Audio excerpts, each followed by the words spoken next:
मुस्लिम personal law में जब भी बदलाव की बात आती है तब मुस्लिम धर्मगुरु चेतावनी देने लगते हैं कि मजहबी मामलों में सरकार या किसी को भी दखल देने का हक नहीं है। अब 3 तलाक के खिलाफ सुप्रीम कोर्ट में सुनवाई चल रही है और केंद्र सरकार ने एफिडेविट देकर साफ कर दिया है कि मुस्लिम पर्सनल लॉ में महिलाओं के साथ भेदभाव किया जा रहा है। सुप्रीम कोर्ट में 3 तलाक और 4 शादियों के कानून को खत्म करने के लिए कई याचिकाओं में एक साथ सुनवाई चल रही है। इस मामले में all India Muslim personal law board ने अपना ऐतराज भी सुप्रीम कोर्ट के सामने जता दिया है। मुस्लिम पर्सनल लॉ बोर्ड का कहना है कि 3 तलाक और शादियों का ताल्लुक शरीयत से है और इसमें अदालत या सरकार का दखल नहीं होना चाहिए। हालांकि मुस्लिम महिलाओं का दावा है कि 3 तलाक इस्लाम के खिलाफ है। इस मामले में मुस्लिम महिला पर्सनल लॉ बोर्ड ने सुप्रीम कोर्ट से गुहार लगाई है और कि उसका पक्ष भी सुना जाए। 3 तलाक और 4 शादियों के विवाद में सुप्रीम कोर्ट ने केंद्र सरकार से जवाब दाखिल करने को कहा है। केंद्र सरकार ने कोर्ट में एफिडेविट देकर कहा है कि 3 तलाक और 4 शादियों का मुस्लिम पर्सनल लॉ में मान्यता दी गई है, लेकिन ये संविधान के खिलाफ है। इससे मुस्लिम महिलाओं के साथ भेदभाव हो रहा है। केंद्र सरकार ने यह भी साफ कर दिया कि 3 तलाक और 4 शादियों को शरीयत कानून बताना भी गलत है, क्योंकि दुनिया के कई इस्लामिक देशों में इस पर पाबंदी है। अगर भारत एक पंथ निरपेक्ष धर्मनिरपेक्ष देश है और सेकुलरिज्म बेसिक स्ट्रक्चर है, जैसा कि सुप्रीम कोर्ट ने कहा है, तो क्या ऐसे देश में महिलाओं को ऐसी प्रथा के दबाव में रखा जा सकता है जो उनकी गरिमा, उनकी प्रतिष्ठा और उनकी समानता पर आघात करता हो? इस्लामिक मुल्कों में विवाह के कानून को नियंत्रित किया गया है, ट्रिपल तलाक को नियंत्रित किया गया है और वो शरिया का विरोध नहीं है। तो भारत ऐसे सेक्युलर देश में अगर इसके बारे में कोई स्टैंड लिया गया है नारी की गरिमा समानता को लेकर, तो वो शरिया का विरोध कैसे होगा? तो सवाल कई सारे हैं। बड़ी लंबी बहस चल रही है इस मुद्दे पर कि ट्रिपल तलाक यानी तलाक तलाक तलाक होना चाहिए नहीं होना चाहिए। अमानवी भी कहते हैं कुछ लोग उसे। महिला संगठनों का मानना है कि इससे एक महिला की पूरी जिंदगी बर्बाद हो जाती है। आप चाहे गुस्से में ट्रिपल तलाक बोल दें, आप एसएमएस पर ट्रिपल तलाक बोल दें, आप तार में ट्रिपल तलाक बोल दें, ऐसे भी उदाहरण भारत के अंदर है। तो 3 तलाक संविधान और इस्लाम दोनों के खिलाफ है, ये बात हम रख रहे हैं आज। और मुस्लिम पर्सनल लॉ बोर्ड को बदलते क्यों नहीं है मौलाना, या मुस्लिम पर्सनल लॉ को बदलते क्यों नहीं है मौलाना, इसी इशू पर हमारी बड़ी बहस होगी। और ट्रिपल तलाक यानी तलाक तलाक तलाक के फेवर में है मौलाना मोहम्मद सूफिया निजामी साहब, जो कि स्पोक्स पर्सन है दारुल उलूम फिरंगी महल लखनऊ स्टूडियो से हमारे साथ मौजूद है। फहीम बेग साहब है, फाउंडर है इस्लामिक इत्तेहाद फाउंडेशन के। और मौलाना मसूद उल हसन कासमी, मौलाना कासमी, जो कि चेयरमैन है इमाम काउंसिल ऑफ इंडिया के। ये 3 लोग हमारे साथ मौजूद हैं। ट्रिपल तलाक के अगेंस्ट बात करेंगे प्रेम शुक्ला, जो कि स्पोक्स पर्सन है, नेशनल स्पोक्स पर्सन है बीजेपी के। शाइस्ता अंबर जी, जो कि all India Muslim personal law women का जो पर्सनल लॉ बोर्ड है उसकी मेंबर हैं, अध्यक्षा हैं। और शबनम खान जी, जो कि एक सोशल एक्टिविस्ट हैं। सबसे पहले मौलाना कासमी साहब, मैं आपके पास आना चाहूंगा। मुझे ये बताइए, कौन सा शरीयत का कानून कहता है कि ट्रिपल तलाक जायज है? अगर जायज है तो पाकिस्तान में क्यों नहीं? अगर जायज है तो अफगानिस्तान में क्यों नहीं? अगर जायज है तो बांग्लादेश में क्यों नहीं? अगर जायज है तो ईरान में क्यों नहीं? अगर जायज है तो इंडोनेशिया में क्यों नहीं? अगर जायज है तो टर्की में क्यों नहीं?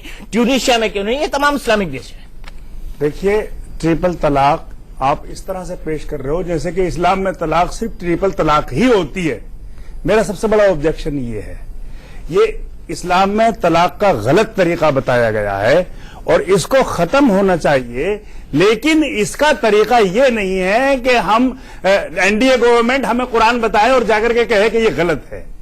ये कम्युनिटी के लोग आपस में बैठ करके इसका तो सुप्रीम कोर्ट में तो मामला चल रहा है। पर्सनल लॉ कह सकता था, पर्सनल लॉ बोर्ड कह सकता था। मौलाना साहब, पर्सनल लॉ बोर्ड में दखल देने का हक नहीं है, क्योंकि धार्मिक मामलों ये सरकार जो है धार्मिक मामलों में दखल देने के लिए नहीं, सरकार ने एफिडेविट मांगा। सरकार को एफिडेविट देना पड़ता है अगर सुप्रीम कोर्ट देना पड़ता है। मैं यही कह रहा हूं, सरकार कानून के खिलाफ चली जाए। सरकार को धार्मिक मामलों में दखल अंदाजी करने का हक है। मेरे देश का संविधान ये कह रहा है कि हर धर्म के लोगों को अपनी मर्जी से धर्म पर चलने की इजाजत है।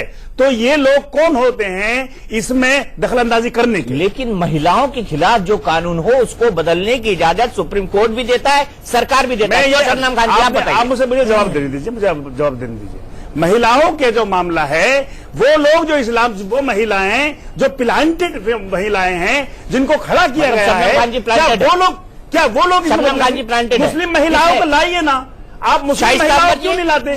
आप मुस्लिम बहू ले या जामिया नगर में जाइए क्या? इन लोगों के साथ कितने लोग, मतलब ये मुस्लिम महिला नहीं, लोगों के साथ शबनम खान मुस्लिम महिला नहीं, प्लांटेड लोग हैं, एक हायर किए हुए लोग हैं जिसको सरकार ने हायर किया है और इस्लाम को टारगेट करने के लिए हायर किया है। प्लांटेड थे, मैं बताना चाह रहा हूँ, जिन्होंने मुस्लिम महिलाओं का हक दबा के रखा। कितने मुसलमान होते हैं राजनीति की वजह से इंडिया न्यूज को लेके जाइए और पूछिए कांग्रेस पार्टी कितनी ने महिला मुस्लिम और उन्हीं मुस्लिम महिलाओं को आगे बढ़ाया। खड़ी मिलेंगे मुस्लिम बहु ले रही है। आप कैसी बात कर रहे हैं?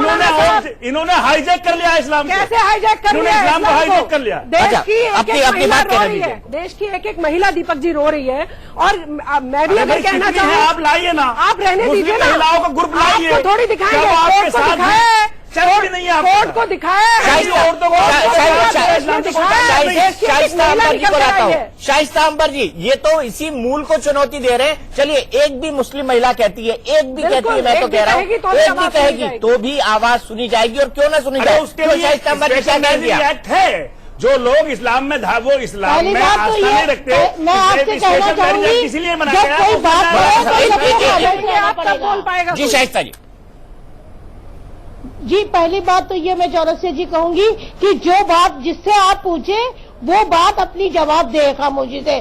कोई अपनी बात पूरी बात कह नहीं पाएगा। बिल्कुल ठीक। दूसरा ये कि ये एक नेशनल चैनल है, इसमें किसी पर झूठा इल्जाम आरोप लगाएंगे तो हम लोग चुप नहीं रहेंगे, हम लोग इनके खिलाफ कोर्ट जाएंगे। इनके पास क्या सबूत है कि हम लोग हाईजैक कर रहे हैं या किसी के बैठा ले गए हैं?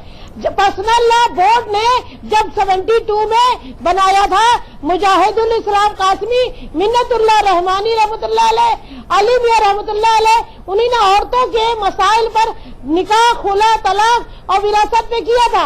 लेकिन दारुल कज़ाओं ने और इन लोगों ने कोई इंसाफ नहीं दिया। औरतों के आंसुओं को इन्हीं ने बंद कर दिया अपनी दारुल कज़ाओं के दरवाजों में। दारुल कज़ाओं के दरवाजे बंद कर दिए। उनके आंसुओं, उनकी चीख नहीं सुन पाए, उनकी बर्बादी नहीं सुन पाए।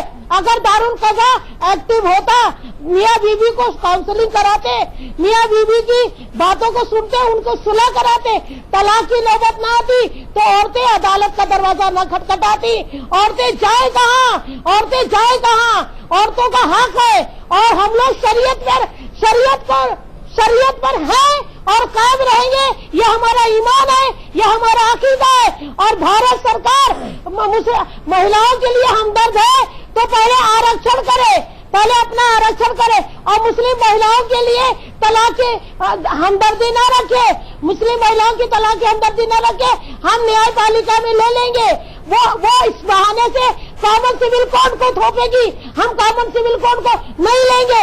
पर्सनल लॉ बोर्ड हमदर्द नहीं है, इंसाफ नहीं कर रहा है, इंसाफ नहीं कर रहा है। ठीक है, इंसाफ नहीं कर। सरकार का ये हलफनामा देने का मतलब ये नहीं होता कि वो हमें कॉमन सिविल कोड की तरफ ले कॉमन सिविल कोड का मुद्दा भी नहीं, मुद्दा है, बहस भी नहीं है। मौलाना साहब एक मिनट, फाइन देख साहब, मैं प्रेम शुक्ला जी को लूं, उससे पहले मैं आपको रहना चाहता हूं। मुझे एक बात साफ साफ बताइए, कहां लिखा है शरीयत में कि 3 तलाक होना चाहिए? देखिए दीपक जी, इस पे बहुत सारी बहस हो चुकी है और मैं समझता हूं आधे 1 घंटे के कार्यक्रम में इस इतने बड़े मुद्दे पर हम कोई कंक्लूड कर पाएंगे।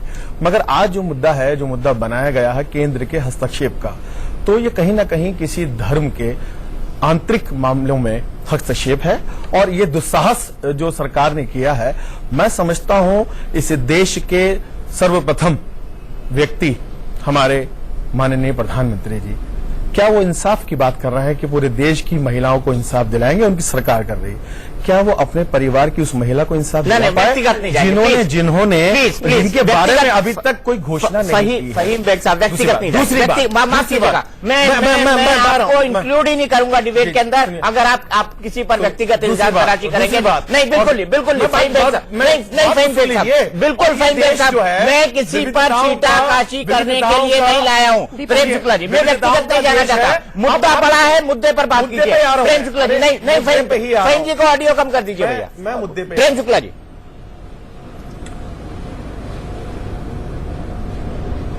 ये बहुत दीपक जी बहुत सीधी सी बात है। सुप्रीम यदि जो है मजहब के दायरे में मुस्लिम महिलाओं को न्याय मिल रहा होता तो ये पीड़िताएं अदालत नहीं जाती। जब ये अदालत गई और अदालत में उनको नारियों को न्याय देने के लिए सरकार का क्या पक्ष है, सरकार से पूछा गया। सरकार जो है संविधान के दायरे में समता के सिद्धांत के तहत नारियों को न्याय दिलाने की प्रतिबद्धता के तहत सरकार ने जो है एक अपना शपथ पत्र जो है वो अदालत में दायर किया। अब उस शपथ पत्र को लेकर मौलाना साहब कह रहे हैं कि सरकार को कोई अधिकारी नहीं है, इनको न्यायपालिका पर विश्वास नहीं है, इनको कार्यपालिका पर विश्वास नहीं है। तो भाई लोकतंत्र की जो संस्थाएं हैं उन पर अविश्वास यदि आप प्रकट कर रहे हैं तो उसका कोई वैलिड कारण हो। तो अभी जो पहले मौलाना साहब ने कहा, उन्होंने पहले तो महिलाओं की जो उनकी जो प्रतिबद्धता है कॉज के लिए, उसको ही उन्होंने चैलेंज कर दिया कि प्लांटेड है। यदि सुप्रीम कोर्ट में ये सिद्ध कर सके कि महिलाएं प्लांटेड हैं तो मुझे लगता है कि उनको वैसे ही रिलीफ मिल जाएगी। चूंकि महिलाएं जो है वो पीड़िता हैं और उन पीड़िताओं को न्याय देना जो है व्यवस्था की आवश्यकता है और उसके लिए सरकार को नोटिस गई। सरकार के पास जो पक्ष हो सकता है वो जो है पक्ष सरकार ने पेश किया है। हर नारी को न्याय मिलना चाहिए। बहुविवाह की परंपरा हिंदुओं में भी थी। हिंदुओं में जब ये उत्पीड़न बढ़ा तो यहां पर जो है हिंदुओं के लिए इस तरह का कानून लाया गया और बहुविवाह जो है उसको इनकार किया गया और इस तरह से न्याय से जो महिलाएं वंचित हो रही थी उनको न्याय जो है सुनिश्चित किया गया।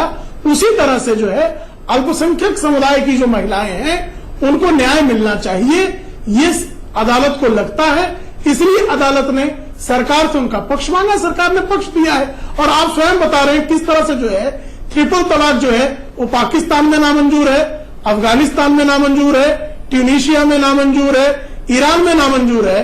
तो फिर भारत में जो है मजहब के नाम पर आप नारियों पर अन्याय क्यों करना चाह रहे हैं, एक बड़ा प्रश्न है।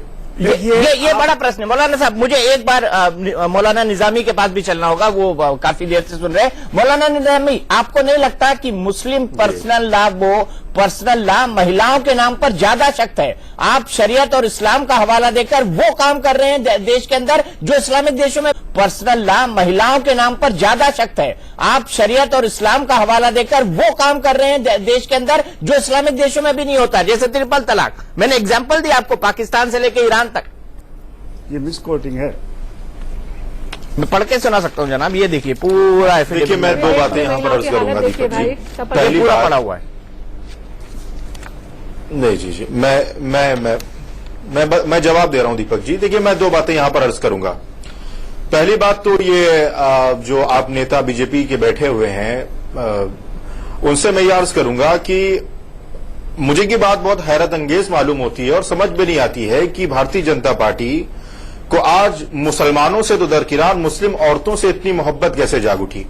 2.5 साल से आपकी हुकूमत सेंट्रल में है और आपने कोशिश ये की कि अलीगढ़ मुस्लिम यूनिवर्सिटी के माइनॉरिटी कैरेक्टर को खत्म किया जाए।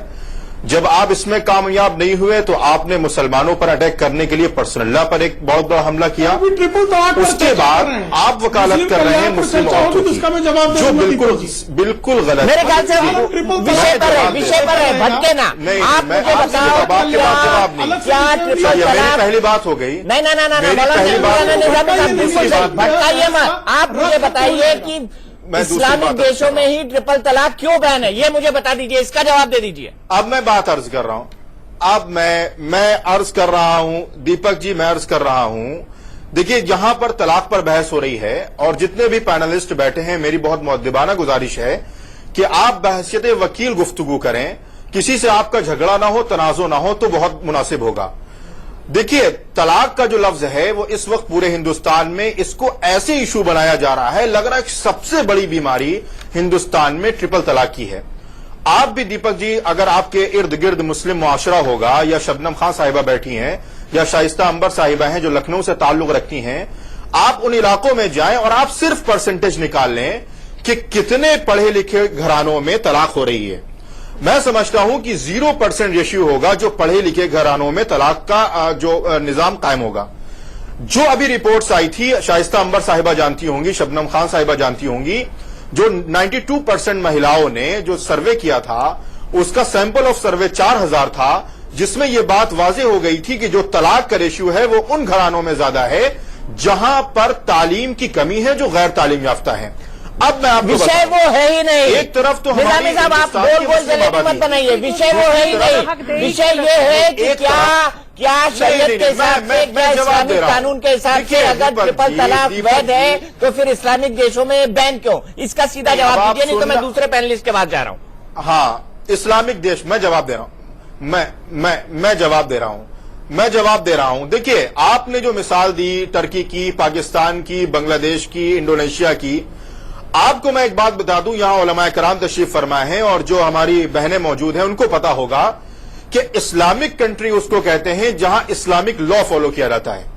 सिर्फ किसी देश का हाकिम का मुसलमान हो जाना या बादशाह का मुसलमान हो जाना गजब तर्क, इस बात की दलील नहीं है कि गजब तर्क, इस्लाम को फॉलो कर रही है। गजब आपने पाकिस्तान की मिसाल दी ही नहीं, बिल्कुल आपको हकीकत पता है। पाकिस्तान की आप मिसाल दे रहे हैं, पाकिस्तान आप पाकिस्तान की मिसाल दे रहे हैं। पाकिस्तान में इस्लाम के नाम पर क्या हो रहा है, बांग्लादेश में इस्लाम के नाम पर क्या हो रहा आप आ जाइए, है, आप सिर्फ शबनम खान जी को ऑडियो दीजिए। शबनम खान जी, आप मुझे बताइए, जितने भी तर्क दिए जा रहे हैं ये विषय से भटकाने के लिए मौलाना साहब को छोड़ के कोई विषय पे नहीं बोला। आप बताइए, फिर मैं मौलाना साहब को लूंगा। दीपक जी देखिए, मैं इन तीनों मौलानाओं से मेरा कोई ना लड़ाई है ना झगड़ा है। मेरा भी कोई लड़ाई झगड़ा मेरी और आपकी सीधी बात है। चाहे हमें प्लांटेड कहें, चाहे हमें कुछ आरएसएस का एजेंट बताएं, इनके बताने से कहने से कोई फर्क पड़ने वाला नहीं।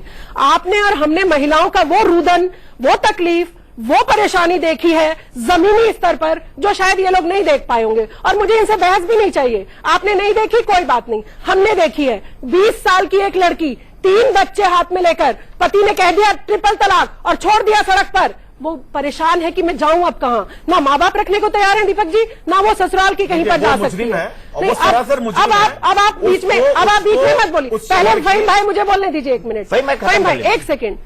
अभी ये कह रहे थे कि बीजेपी की सरकार, और सरकार किसी की भी हो दीपक जी, महिलाओं की कोई तो सुनवाई करेगा। ऐसे तो हम भी कहना चाहें, जो पिछली सरकारें रही हैं उन्होंने मौलानाओं को प्लांट करके मुसलमानों की वोट बैंक लेने के लिए मुस्लिम महिलाओं का हमेशा शोषण किया। हम भी ये कह सकते हैं, लेकिन हमें आपसे कोई तकलीफ नहीं है। आप फायदा उठाइए कितना भी सरकारों का, लेकिन कोई सरकार अगर महिलाओं के लिए स्टैंड ले रही है तो प्लीज उस सरकार से, अगर अलीगढ़ सरकार को अलीगढ़ मुस्लिम यूनिवर्सिटी की प्रॉब्लम होगी, महिलाएं आपके साथ चलेंगी अगर कोई उनका हक मारने की कोशिश करेगा। लेकिन महिलाओं को आप सम्मान से जीने को दीजिए। सवाल का जवाब नहीं मिल रहा। पाकिस्तान को भी कहा जाता है इस्लामिक रिपब्लिक ऑफ पाकिस्तान, वो देश का नाम है, वो इस्लामिक कंट्री है, वो एक इस्लामिक कंट्री है। दीपक जी आपने मुझसे सवाल पूछा, मुझे बोलने दीजिए। देखिए, आप पाकिस्तान का नाम मत लीजिए। पाकिस्तान को इस्लामिक रिपब्लिक कहते हुए हमें शर्म आती है। वो रिपब्लिक ऑफ टेररिज्म है, तो आप उसका नाम मत लीजिए। चलो मैं ईरान का नाम ले देता हूँ, ईरान का ले लेता हूँ, इंडोनेशिया का ले देता हूँ, टर्की का ले देता हूँ, हम ये कह रहे हैं, बांग्लादेश का ले देता हूँ, ईरान का ले लेते हैं। चलिए, हमारी कम्युनिटी खुद इसका हल ढूंढेगी। हम ये चाहते हैं कि कोर्ट को ढूंढ लेते हैं और एनडीए की गवर्नमेंट को बैकडोर से इस्लाम पर डाका डालने की इजाजत नहीं देंगे। हम आप डाका डाल रहे हैं, आप तो डाकू हो गए। ये बताए ना, अभी मालूम पड़ा है औरतों का क्या हाल है, उसके लिए नहीं जाते आप। हिंदू बच्चियों की 7 साल में 6 साल में शादी कराई जाती है और आप उस पर नहीं बोलते। दरअसल क्या है, इनके पास कोई तर्क नहीं है, तो इस बहस को भटकाने के लिए डाकू जैसे शब्दों का प्रयोग कर रहे हैं। अब मैं मुल्ला साहब को कुछ कह दूंगा तो पूरी बहस में मेरे शब्दावली को लेकर आप आदत है, ताकि बहस ना हो पाए। मुल्ला साहब को कोई तर्क नहीं है, ये तो आप डाकू कह रहे हैं।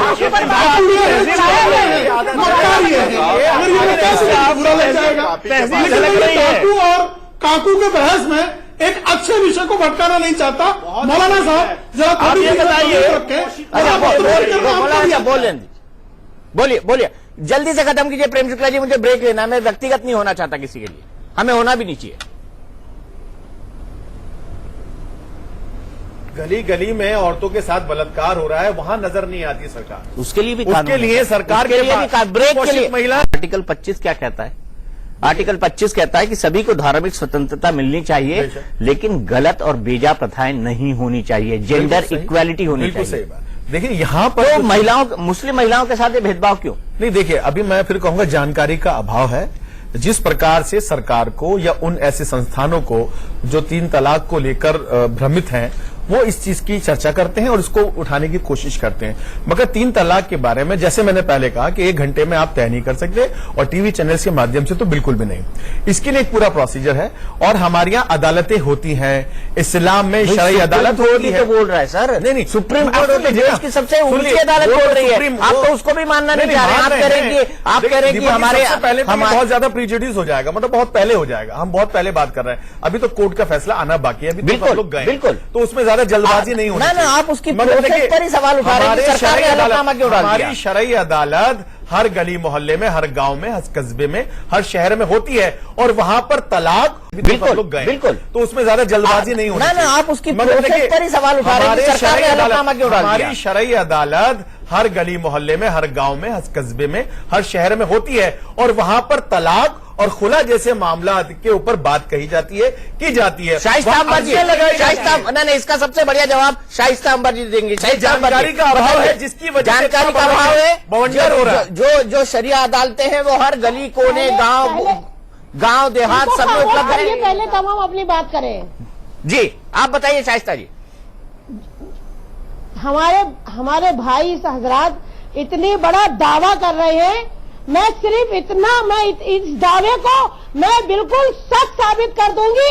अगर वाकई अल्लाह से डरते हैं और मुस्लिम पर्सनल लॉ की हिफाजत करते हैं, कुरान शरीफ की शरीयत की हिफाजत करते हैं, तो अखबारों में छपने से अच्छा है कि अखबारों में एक खबर निकाल दें कि लखनऊ, उत्तर प्रदेश या पूरी दिल्ली में जितनी भी तलाकशुदा औरतें परेशान हैं, उनके बाप या उनके भाई इस पते पर आ जाएं एप्लीकेशन लेकर। इतने लोग इकट्ठा होंगे कि इनको बैठने की जगह नहीं मिलेगी।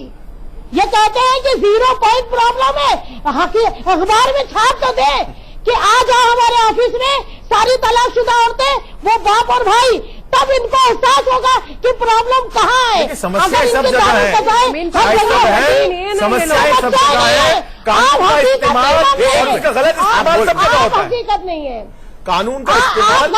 आप गलत आंकड़े दे रहे हैं। हम लोग मजबूर हुए हैं, हम शरीयत पर ईमान रखते हैं। आपको अपनी बात रखने का पूरा अधिकार है, देश का कानून भी इस बात को कहता है, इस्लामी शरिया भी इस बात को कहती है। मगर मेरी बहन, ये बात उसी देश के कानून को तो आप घुमा फिरा के निकलना चाहते हैं, उसके पीछे आपको पॉलिटिकल मोटिव नजर आ रहा है, बीजेपी नजर आ रही है, और पता नहीं कहां से यूनिफाइड सिविल कोड आ गया, वो भी आपको नजर आ रहा है। ना, ये तो साजिश तो है, वाकई ये साजिश है, इसकी पर्दादारी है। प्रेम शुक्ला जी से पूछ लेते हैं, एक मिनट प्रेम शुक्ला जी को भी सुन लेते। क्या वाकई पर्दादारी है? क्या वाकई पीछे के दरवाजे से कोई काम हो रहा है? इतनी बेचैनी क्यों है मौलानाओं में? इस्लाम की शरीयत मंजूर है, हमें कोई चीज की जरूरत नहीं, हमें इस्लाम की शरीयत में रहकर हम न्यायपालिका से, सुप्रीम कोर्ट से, अदालत में रहेंगे। हमें अरे नहीं भाई, कहाँ से कहाँ ले जाते हो? कोई बात कुछ करता है, आप सीधे देश द्रोह और इस पर उसमें ले जाते हैं। द्रोह बोला उन्होंने, ये हजरत की आदत है, बोलो तो सीधा अदालत सुन लीजिए। क्या आप कृपया सुप्रीम कोर्ट के संज्ञान में लाएंगे साजिश क्या है? अरे भाई, मैं सुप्रीम कोर्ट को नहीं कह रहा हूँ, यही तो विडंबना है। जब भी कोई मुद्दे की बात करो तो इल्जाम तराशी शुरू कर देते हैं कि आप देश के खिलाफ हो, आप कोर्ट के खिलाफ हो, इंसाफ के खिलाफ हो। अरे भाई, कोई किसी के खिलाफ नहीं है, मुद्दे पर रहिए। अरे एक मिनट मेरे को सबके ऑडियो डाउन करने पड़ेंगे, सिर्फ प्रेम शुक्ला जी बोलेंगे। प्रेम शुक्ला जी, न संविधान पर भरोसा है आपको, सिर्फ जो है गली साहब, मुझे आपको ऑडियो डाउन करना पड़ेगा अगर आप बीच में इस तरह से टपकेंगे तो। जी प्रेम शुक्ला जी, अपनी अपनी बात कहें, बढ़िया डिबेट होगा। प्रेम शुक्ला सीख रहे हैं, ये बहस खराब कर रहे हैं। फहीम साहब को मैं 2-3 जगह से देख रहा हूँ, मैं इनसे ज्यादा बदतमीजी से बात कर सकता हूँ और दिल्ली आकर को माशाल्लाह माहिर है। कृपा करके आप ऐसी हरकत न करें, इसे आप अपने धर्म का ही जो है और धर्मावलंबियों का ही जो है वो अपमान कर रहे हैं।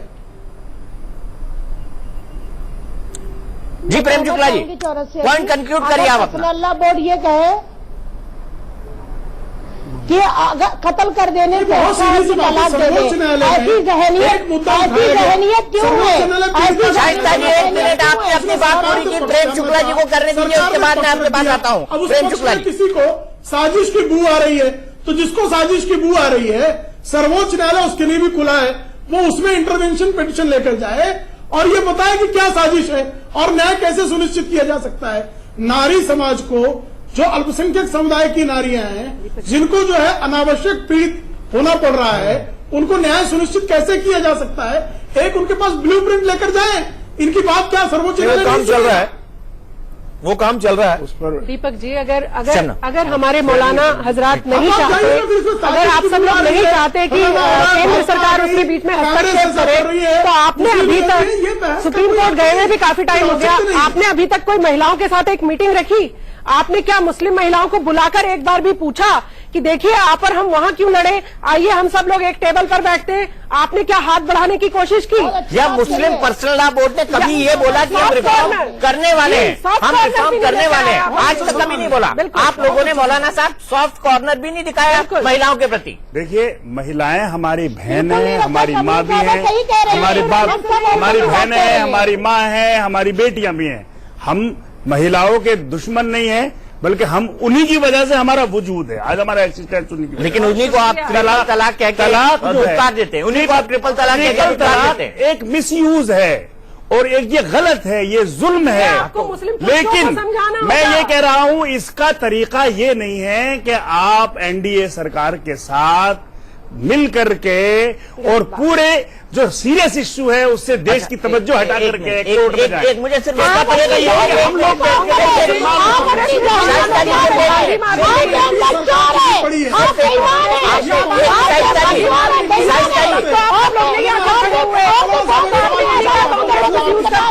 मैं सिर्फ एक सवाल पूछना चाहता हूँ मौलाना जी से, एक सवाल शाइस्ता जी, सिर्फ एक सवाल। आप झूठ बोल रहे हैं, शाइस्ता नहीं आप, मुझे बताइए, कह रहे हैं सिर्फ एक सवाल।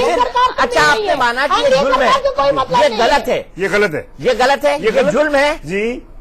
कौन सा धर्म ऐसा कहता है, कौन सा मजहब ऐसा कहता है कि जो जुल्म है, जो गलत है, उसको समाज के अंदर जारी रखा जाए? कौन सा धर्म कहता है? इस्लाम कहाँ कहता है? ये बता दीजिए।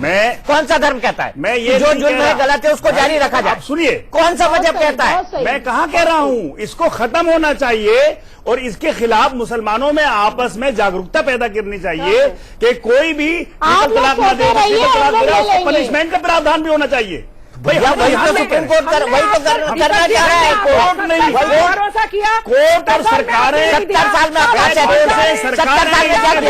आप इसमें देश पर इसके बहाने से इस्लाम पर टारगेट कर रहे हो, इस्लाम को टारगेट कर रहे हो, माइनॉरिटी को टारगेट कर रहे हो। हमें इस पर ऑब्जेक्शन है, हमें करने दीजिए।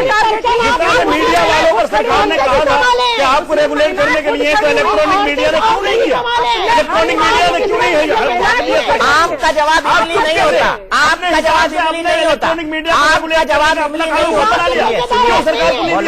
मौलाना साहब, मेरा बड़ा सीधा सा सवाल था कि अगर ये जुल्म है, अगर ये गलत है, तो कौन सा समाज इसको जारी रखने की इजाजत देता है और ये जारी क्यों है आज तक? इसका हल करने की कोशिशें की जा रही हैं और मुसलमानों को एक कोशिश बता दीजिए, क्या कौन सी कोशिश की गई? क्या मुस्लिम पर्सनल लॉ बोर्ड ने एक बैठक बुलाई? क्या मुस्लिम पर्सनल लॉ बोर्ड का एक स्टेटमेंट निकला? क्या आप जैसे किसी एक मौलाना ने खड़े होकर कहा कि ट्रिपल तलाक बैन होना चाहिए?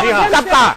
उसके लिए निकाहनामे भी बनाए गए हैं और उसके लिए मुस्लिम पर्सनल लॉ बोर्ड भी कोशिश कर रही है और पूरे देश में काम किया जा रहा है। लेकिन इसका मतलब ये नहीं आप सरकार के कोर्ट में जाके देखते हैं, जो झूठा सच्चा होता है। सरकार हमें कुरान नहीं पढ़ाएगी, एनडीए सरकार हमें कुरान की तफसीर नहीं बताएगी और कोर्ट को भी हक इसलिए नहीं है कि ये हमारा फंडामेंटल राइट है जो मेरे कॉन्स्टिट्यूशन ने मुझे दिया है, फंडामेंटल राइट। अच्छा ठीक है, प्रेम शुक्ला जी फंडामेंटल राइट बता रहे हैं, फंडामेंटल राइट जेंडर इक्वेलिटी नहीं है क्या? इनको बताइए थोड़ा। जी, जेंडर इक्वालिटी उसमें भी है, एजुकेशन में भी है, जेंडर इक्वालिटी, अपॉर्चुनिटी आप सब में भी है। सरकार जो है कुरान नहीं पढ़ाएगी, इनकी बात है, लेकिन ये सरकार को संविधान पढ़ाएंगे जिनको संविधान का स नहीं पता है। अब अगर आप क्रिमिनल कोडिफिकेशन देखिए, इन्होंने जो सबसे पहला मुद्दा शुरू हुआ शाहबानों से, जो क्रिमिनल कोड में जो पहली बार अमेंडमेंट हुआ, क्रिमिनल कोडिफिकेशन अगर शरीयत पर भारी पड़ रही है तो फिर भाई शरीयत ही मानते हो तो फिर चोरी के मामले में भी शरीयतन सजा दी जाए, डाके के मामले में शरीयतन सजा दी जाए, बलात्कार को वो नहीं चाहिए इनको, शरीयत दीजिए। अरे जहाँ मुस्लिम बहुल मुस्लिम पॉपुलेशन है वहाँ दीजिए और उसमें अच्छे नताइज साबित होंगे, आपको पता लग जाएगा। आप दीजिए, हमें लेकिन आप कहाँ दोगे? एडवाणी जी ने कहा था रेपिस्ट को फांसी दी जाए, बिल्कुल दीजिए, इस्लामिक तैयार है। आप सुनाइए, नाम लेकर आइए, रेप नहीं जाएंगे जो महिलाओं को लिए और हम ये दो तैयार हैं जो है कहाँ जा रहे हैं मुद्दे सरकार पर, सुप्रीम कोर्ट पर, उन पर चुनौती देते हैं, ये बहुत दुर्भाग्यपूर्ण है। शबनम दीपक जी, शाहबानो के केस में अच्छा भला तभी महिलाओं को मिल जाता न्याय, लेकिन कांग्रेस ने पार्लियामेंट में रूल ही बदल डाले।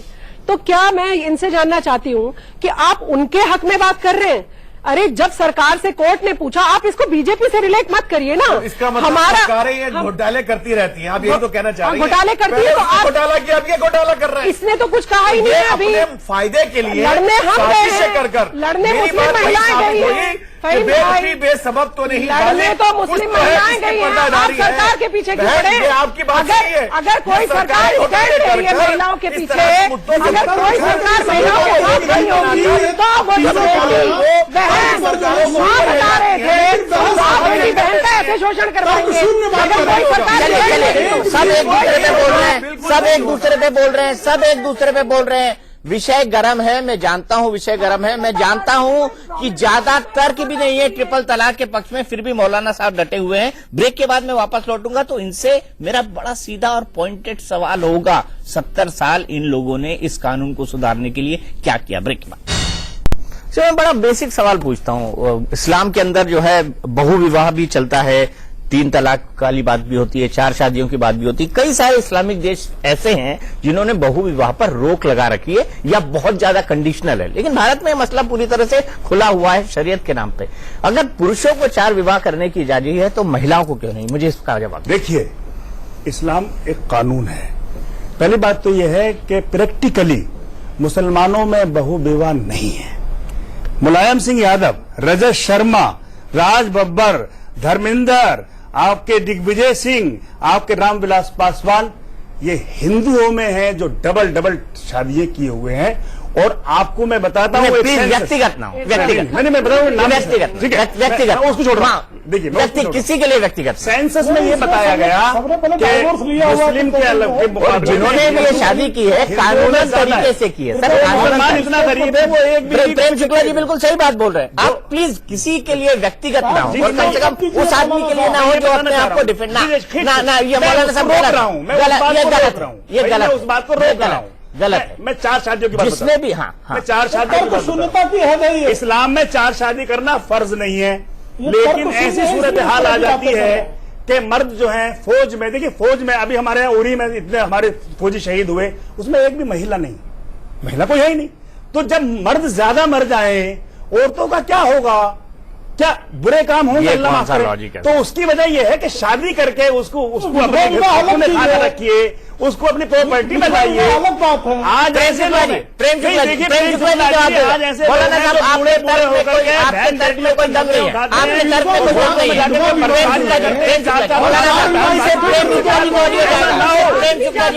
शादी की इजाजत इसलिए दी गई है।